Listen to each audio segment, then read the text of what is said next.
ലോക രാഷ്ട്രീയത്തിൽ ഏറ്റവും സ്വാധീനം ചെലുത്തിയ അമേരിക്കൻ പ്രസിഡന്റന്മാരിൽ ഒരാളായിരുന്നു ജോൺ എഫ് കെന്നഡി. അമേരിക്കയുടെ 35ാമത്തെ പ്രസിഡന്റ് ആകുന്നതിന് മുമ്പ് നാവികസേനയിൽ കമാൻഡറായി അദ്ദേഹം ജോലിയെടുത്തിട്ടുണ്ട്.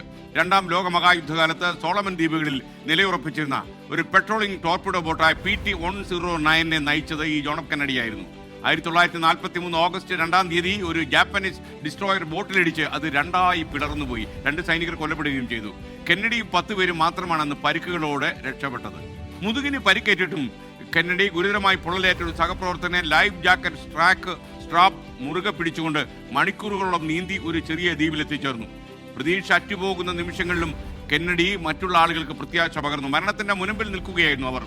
തേങ്ങ കഴിച്ചാണ് ഇവരൊക്കെ ജീവൻ നിലനിർത്തിയത്. അപ്പോൾ 6 ദുഷ്കരമായ ദിവസങ്ങൾക്ക് ശേഷം ബുദ്ധിപൂർവമായ ചില നീക്കങ്ങളിലൂടെ സഖ്യസേനയെ കെന്നഡിക്ക് വിവരമറിയിക്കാൻ കഴിഞ്ഞു. നല്ല നേതാവിന്റെ ഗുണങ്ങളാണ് കെന്നഡി അന്ന് അടിവരയിട്ട് കാണിച്ചു കൊടുത്തത്. നിസ്വാർത്ഥത, പ്രതിസന്ധി ഘട്ടത്തിൽ മുന്നിൽ നിന്ന് നയിക്കാൻ കഴിയുക, ഈ ഗുണങ്ങളൊക്കെ ജോൺ എഫ് കെന്നഡി അന്ന് യുദ്ധമുഖത്ത് കാണിച്ചു. സ്വന്തം സുരക്ഷയേക്കാൾ തന്റെ കൂടെ പ്രവർത്തിക്കുന്ന സഹപ്രവർത്തകന്റെ ജീവന് അദ്ദേഹം മുൻഗണന കൊടുത്തു. പ്രസിഡന്റ് തെരഞ്ഞെടുപ്പിൽ മത്സരിച്ചപ്പോൾ ഈ സംഭവമാണ് കെന്നഡിക്ക് വോട്ടുകളുടെ കൂന നൽകിയത്. മറ്റുള്ളവരുടെ പ്രത്യാശ കെടാതെ സൂക്ഷിക്കണമെങ്കിൽ നമ്മൾ മുന്നിൽ നിന്ന് തന്നെ നയിക്കണം. പ്രതിസന്ധി ഘട്ടങ്ങളിൽ ആത്മവിശ്വാസം കൈവിടാനും പാടില്ല. കഠിനാധ്വാനം വേണം താനും. ഇതാണൊരു നല്ല നേതാവിന്റെ ഗുണം.